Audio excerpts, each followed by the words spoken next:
Well, this is something. Two things happened right before this program. Biggie just said, how much time do we have? I said, 35 seconds. He goes, ooh, I got a piece of great juicy gossip for you. I don't have time to tell it right now. I'll have to hold it till the commercial break. So, now that's a tease for you. That's how you tease. That is A-level teasing. I'm looking at my teases on the grid today. How would yours stack up, Kelly? Not even close. Dolly Parton says she's okay. Thank God. Well, that's a tease? Thank God. Wait, that's a tease. Well, Dolly Parton says she's okay. I blame Frida, her sister, for... Yeah, Frida's got some explaining to do. And even Frida came out yesterday trying to go, it wasn't that serious. I mean, you basically were like, fall to your knees and pray for Dolly. When you say thoughts and prayers, pray for my sister, of course, we're all going to think, Dolly's on death's door. She's canceled shows for a year. We haven't seen her. Dolly came out yesterday and said, not dead yet. I ain't dead. Do I look dead? I've always had a problem with Frida. Yeah. Frida's always been exaggerated whole life. Yeah, that's my tease for later on the grid. Like, oh, Dolly Parton says she's okay. Biggie just says, I have got a piece of gossip you two are going to devour. How much time do we have? 30 seconds. I don't have time. Not enough time. Not enough time to get into it. What? That's unbelievable. Then, of course, we just heard a Stevie Ray Vaugn song. And actually, this is another thing that made me angry for no reason. Chris Demm said we played Crossfire. And Chris Demm said to Biggie, great choice of song here. And I was like, that makes me very, very angry that Biggie chose. Why? It involves you not a whit. I don't know. No, as soon as you said it, I was like, that makes me mad that he picked that song and that you liked it. Let me say this. We've now reached the part of the Hard 75 where you are just mad at me. Right. You don't know why. That's right. I'm angry at you. You just are mad, and you're mad at yourself for doing something like this, but you take it out on me, sometimes BB Shea, but BB Shea you've conned into this deal. That's right. He's also doing the Hard 75. Yeah, so you can't really be mad at him, but there's nothing. You're just going to be mad at me. No matter what I do. How dare you pick that Stevie Ray Vaugn song? And you mentioning the Hard 75 made me realize I forgot to take my shirtless selfie this morning. I did not take my Can you run down the hall? Run down the hall, yeah. Yeah, that's what I'm going to have to do. I'm going to have to take my shirtless selfie in the bathroom here. It just has to be done. You might bump into the Littlest Patriot doing the same, so yeah, we do it first. We do it every morning. He why seems are you like doing this? He's got a folder full of shirtless selfies. I have 5, about to be 6 on my phone. And it's interspersed with like dog pictures and pictures of my daughter. So it's like shirtless. Grocery list. Yeah. Homecoming picture, shirtless, dog. Zoomed in food label. What a weird. Can I eat this? Photo album. Yeah, configuration. No, Stevie Ray Vaugn always brings back a bad memory when the man Naturally. passed. Gone too soon. Gone too, well, it wasn't that. Well, that's not your recollection? No. When I don't know music. Yeah. You can tell that on a Friday, can't you? When I play Yes, you can. Bizarro, Put Up or Shut Up, Rock and Roll Trivia. I'm not a music aficionado. What you are an aficionado is tween girl pop. Yes. From Debbie Gibson forward, I know tween girl pop. All right. Katy Perry, Britney Spears. Taylor, of course. Taylor, obviously, right now. I mean, the list goes up. Tiffany. I was huge on Tiffany. I didn't know Stevie Ray Vaugn. So when I was running a highly acclaimed college radio show, an award-winning college radio station, the day Stevie Ray Vaugn died, he died the night before, and I was doing the noon to 3 shift at WASU, Rockin' the Mountains, go app, and I'm doing it and playing what I usually play: Huey Lewis and the News, Culture Club, some of the rest. I had a different type of appreciation. When you think of college radio, quote unquote alternative music, it's not your beat. No, you were born a top 40 guy, and that's who you always should be and were. And people say to me, like, how can you only get 1 right on Put Up or Shut Up, or 2 right? And the answer is, I don't know classic rock music. And they say, you work for a classic rock radio station. I say, well, sort of. I mean, do you have to know? I'm technically on before the rock. Thank you. I'm not rocking. I just... sit here. Yeah. People say to me, your job's easy. You just sit there and talk. Yeah. Thanks. Exactly. You get that a lot. I can sit there and talk for 4 hours, man. You guys got it easy. So on the day I was doing that WASU college radio station show, My eventual friend, Steve White, who I'd never met until that moment, popped his head in. I had heard someone named Stevie Ray Vaughan had died. I never knew his name, period. That's the first time I ever heard it. I was like, okay. Guy popped, Steve White, my eventual friend, popped his head into the room and said, hey, man, a lot of people are calling for Stevie Ray Vaughan. I said, right. He's not here. And this affects me how? Does he do a later shift? Is he that senior? How could you be so callous? I don't know. I don't know I'm anything being about callous. it. And he said, well, Stevie Ray Vaughan, just died last night. People want you to play some Stevie Ray Vaughan music. And I said, oh, yeah, right. Okay, fine. Yeah. Leave me, please. Okay, here's Fine Young Cannibals. She drives me crazy. Yeah, right. The people have spoken, and here's what they want to hear. I loved lording the power of being the DJ and choosing what I wanted over everyone. I was like, yeah, right. Okay, sure. Here's Fine Young Cannibals. Good thing. I'm going to play hit music here. I'm not going to play Stevie Ray Vaughan. And Steve looked at me and was like, yeah, but he just died. And I was like, yeah, okay, whatever. Right. Thanks. Get on out of here. I thought, well, I'll never see him again. Shut the door. Well, we wound up becoming big Spades friends. We played Spades together a lot. Years later, like a year later, we got to know each other. And he said, do you remember our first meeting? And I said, Oh, he remembered. Yeah, he remembered. And I said, no, of course not.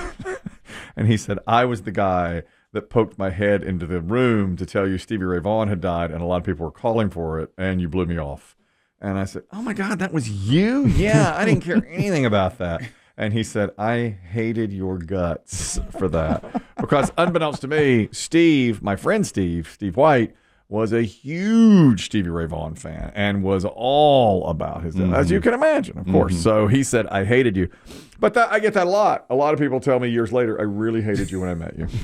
Okay, Chris Demm told me that. That's fact. He hated me. I definitely had thoughts about you because the first time you technically, I guess the first time we technically interacted was on a plane. Oh, yeah. To which we both said the same thing. Jesus. That's right. Because I was fat. Yeah. And you were carrying a bitten burrito onto a plane. That's right. With a stolen bottle of Cholula. That's yeah. Right. And I ate it. I ate that. And I was like, can't believe I'm fatter than that guy. Let me tell you something about planes.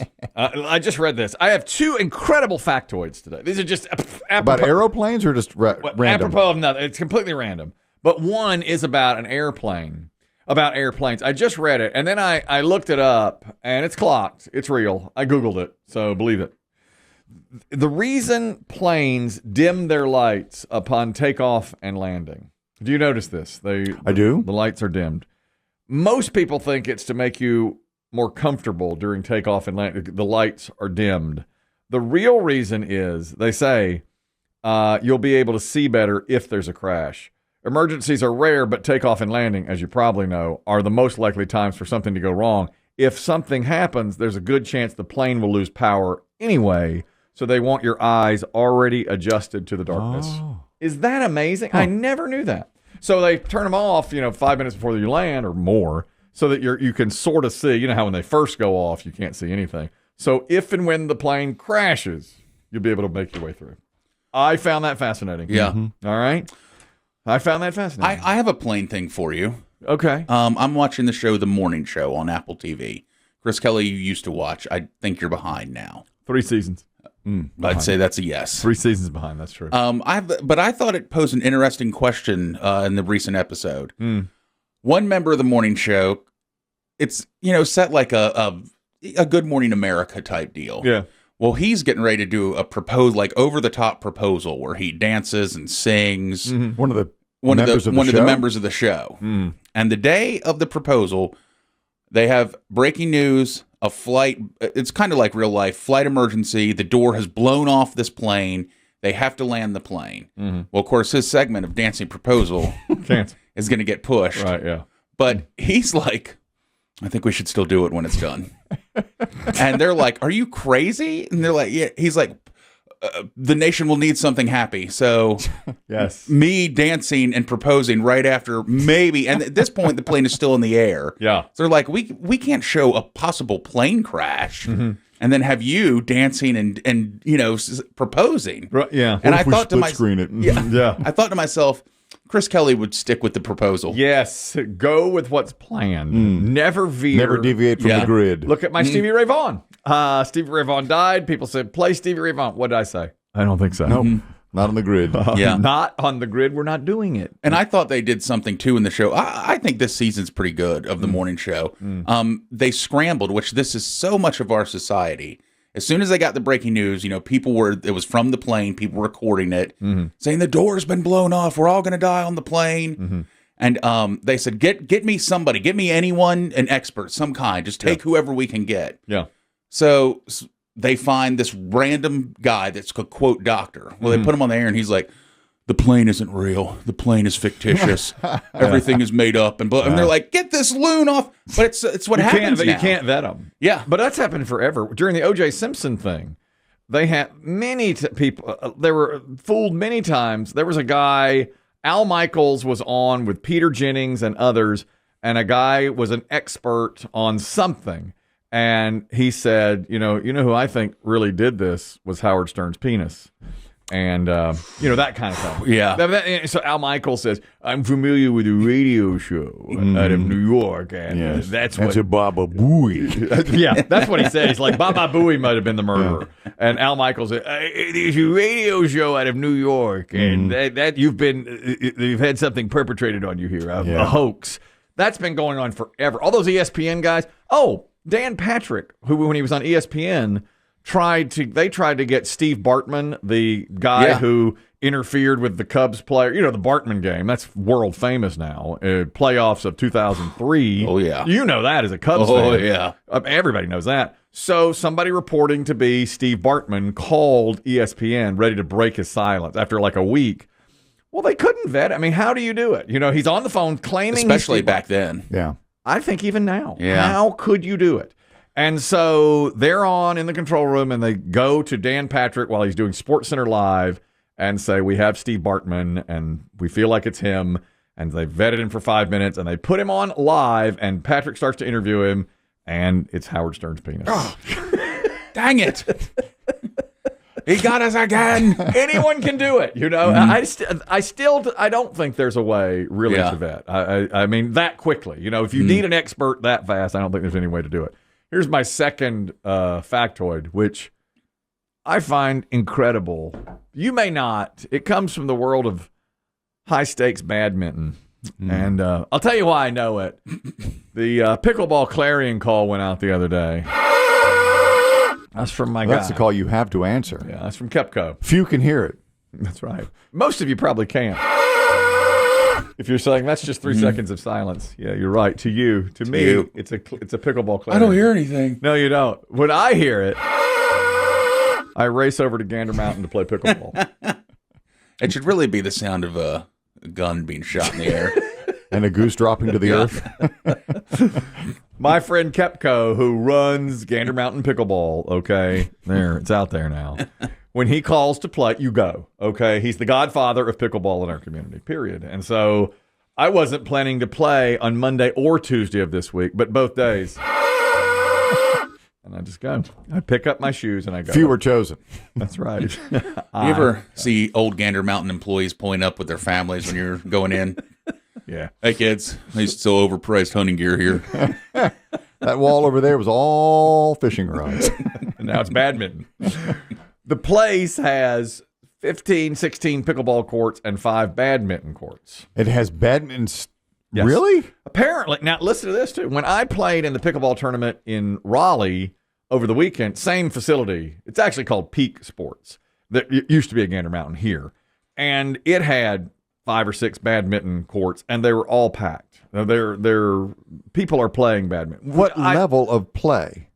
Good from what I could say. I watched them for a little bit. Not backyard badminton. I think a little better than that. They're going to a facility to play. I did see an article that said that because of pickleball, that badminton has kind of had an increase as coming back because it's like a challenge for pickleballers. Well, I said to the guys there, it's like, how many people come here to play badminton? And they were like, oh, as many as pickleball. It's what? It's split according to the folks in Raleigh. Now here, not as much because I mean they haven't even opened yet. Really, I'm playing on the sly. Yeah. Over there at Gander. At Gander Mountain. Don't let the city know we're here. In fact, if you see any cops drive by, we'll cut off the lights. Well, anyway, Kepco, I was asking him how many people are going to be playing badminton and that kind of thing, and he said, "I just found out something interesting about badminton." Now, the shuttlecock, you're familiar with that. Mm-hmm. The ones we use, of course, are just plastic, But at very high level, not even the pros, but really high level badminton players, they're made out of goose feathers. Did you know that? I didn't even know that. Well, it makes sense. I mean, that's kind of what they look like. Fancy. Right. So you get fancy goose feather shuttlecock, or birdie, as we used to call them.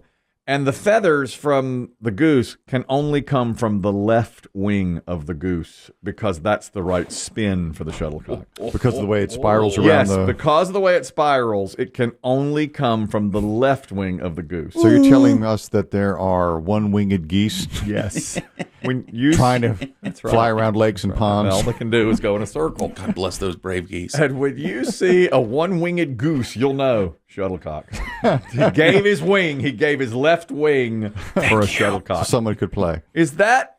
And I was like blown away. And he said, when people play, the shuttlecocks wear out so quickly. Let's say they're playing doubles, so there are 4 players. Everybody brings 3 shuttlecocks. They go through all 12 of them, and then the game's over. And they don't last more than one game. I wonder if that's what they use at the Olympic levels. Because that's so. The only time I ever see badminton. Yeah. And I mean, the way those players play is whale it. Unbelievable. Yeah. I do think they use it at the Olympic level. Now, the guys I was watching just using plastic shuttlecocks like I grew up with as a kid. But I'll tell you something else about that game. You can knock the crap out of it, and it looks like it's going way out. And then it doesn't. You have to hit it back. It just that you can really wail on it. Yeah, I don't know which is more impressive to me, that elite level table tennis / ping pong, when the way those guys play. Incredible. Or badminton. Both are great. I agree. And you only see it once every 4 years. Every 4 years. That's about it for about a minute.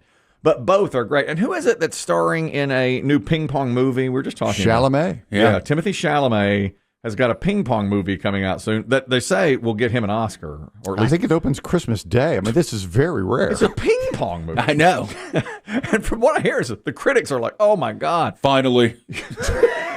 The ping pong movie we've been waiting for. Chalamet, ping pong. Say hello to Oscar. So they say that it's going to, and it's a sports movie. It's like a rousing sports movie. I'm very interested in seeing it. I bet it's great. I bet it is too. I bet we all end up loving it when we see it. I think Chalamet may be the new Daniel Day-Lewis. It's like anything he touches, is going to be great. Daniel Day-Lewis came back. He's back, yeah. His movie is getting panned, though. Oh, really? I've heard the movie's not great. What's the new one called? His son directed, it's like Anamora or something like that. His son directed it. People were once again saying Daniel Day-Lewis is great. He's Daniel Day-Lewis. But the movie itself is a clunker. If his son wasn't directing it, I'm sure he wouldn't have been in it. Oh, absolutely. Because he was basically retired. He was. That was it. He was done. Am I right? He's the only person to win 3 Best Actor Oscars. I believe so. For Best Act, not just I know Nicholson has won for supporting and 2 Best Actor, but he's won 3 Best Actor Oscars, which is very, very impressive.